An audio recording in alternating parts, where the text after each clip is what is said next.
ટ્રેનમાં મુસાફરોને બેહોશ કરીને કિંમતી મુદ્દામાલની ચોરી કરતા ઇસમને અમદાવાદ રેલવે એલસીબીની ટીમે ઝડપી લીધો છે.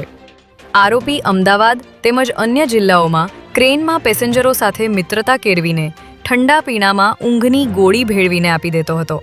બાદમાં બેહોશ કરીને તેમનો કિંમતી સામાન ચોરી કરી લેતો હતો.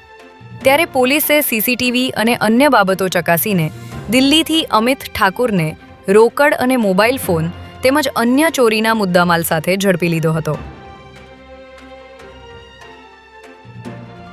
અમદાવાદના સરખેજમાં સોશિયલ મીડિયા પર મુકાયેલા એક વાંધાજનક સ્ટેટસને પગલે એક જ સમાજના બે જૂથો વચ્ચે અથડામણ થઈ હતી, જેમાં એક વ્યક્તિનું મોત થયું હતું. આ કેસમાં પોલીસે અત્યાર સુધીમાં કુલ 5 આરોપીની ધરપકડ કરી છે અને અન્ય એક આરોપીની શોધખોળ ચાલી રહી છે. ત્યારે આજે પોલીસ દ્વારા સરખેજમાં જ્યાં હત્યા થઈ હતી તે સ્થળે 5 આરોપીઓને લાવીને ઘટનાનું રીકન્સ્ટ્રક્શન કરવામાં આવ્યું હતું. આ રીકન્સ્ટ્રક્શન દરમિયાન આરોપીઓ હાથકડી સાથે લંગડાતા ચાલતા હતા, જેમને જોવા લોકોના ટોળા એકઠા થયા હતા, જેને પગલે મોટી સંખ્યામાં પોલીસ બંદોબસ્ત ગોઠવવામાં આવ્યો હતો.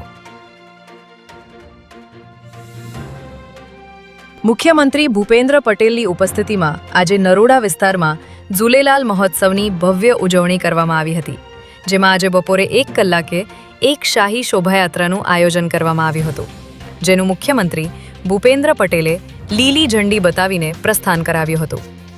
આ શાહી શોભાયાત્રા નરોડા પાટિયાથી શરૂ થઈ કુબેરનગર અને સરદારનગર જેવા સિંધી બહુલ વિસ્તારોમાં ફરી હતી, જેમાં 100 જેટલી ઝાંખીઓ દ્વારા સિંધી સંસ્કૃતિ અને બેટી બચાવો બેટી પઢાવો જેવા સામાજિક સંદેશાઓ રજૂ કરવામાં આવ્યા હતા. સુરક્ષાના ભાગરૂપે પ્રથમવાર સમગ્ર શોભાયાત્રાનો 3 કરોડ રૂપિયાનો વીમો લેવામાં આવ્યો હતો.